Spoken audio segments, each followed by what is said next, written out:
If there's a big winner of California's gubernatorial recall election, apart from the revitalized incumbent, it's probably Joshua Spivak. Arguably the country's foremost expert on the subject, Spivak cranked out a timely history, recall elections, from Alexander Hamilton to Gavin Newsom, and became the reigning authority on California's madcap politics for dozens of news outlets worldwide.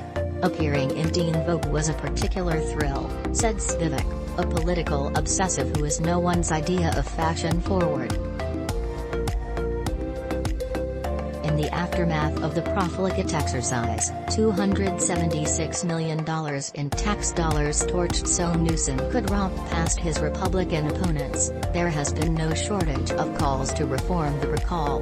But Spivak, with his store of encyclopedic knowledge, warns against anything too drastic, and not just because a reduction in recalls might take away some of his fun.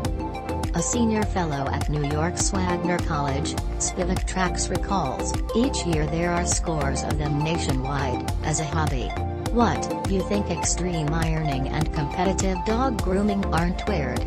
Spivak worries that some proposals floating around would make it too hard to qualify a recall for the ballot, and others, like automatically having the lieutenant governor replace an ousted governor, would only lead to more political mischief. Then why not recall the lieutenant governor? He asked.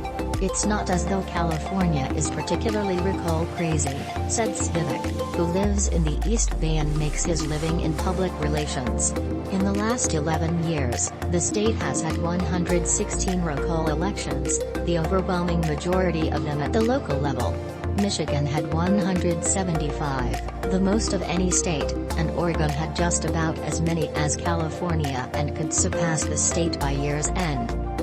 By way of reminder, even if a near majority of the electorate votes against the recall, the targeted lawmaker is ousted and replaced by whichever replacement candidate receives a plurality of votes. In other words, if 49.9% of Californians had wanted to keep Newsom in office, he would have been tossed out, and California's new governor would be talk radio personality Larry Elder, who received less than 30% of ballots cast in the September 14th election. Talk about weird math.